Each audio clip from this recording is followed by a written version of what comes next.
Šodienas izglītības komitejā mēs skatījām vairākus informatīvos ziņojumus. Viens no tiem bija par jaunatnes lietu politiku Robežu novadā, un mēs priecājamies par katru aktīvo jaunieti, kas iesaistās mūsu novada jauniešu dzīvē.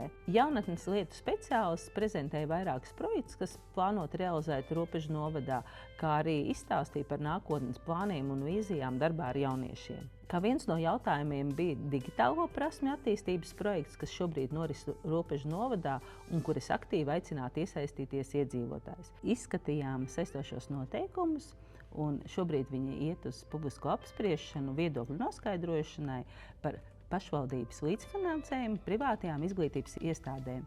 Es aicinātu iedzīvotājus iesaistīties jautājumu izskatīšanā, un visa informācija pieejama mājaslapā. Un kā pēdējais jautājums bija 2 ziņojumi par informāciju tehnoloģiju attīstību skolās un paredzētajiem projektiem, kā arī par izglītības iestāžu attīstības projektiem. Tie būs būvprojekti mūsu novadā. Kā lielākie tie būs Garkalnes ciemā un Upes ciemā.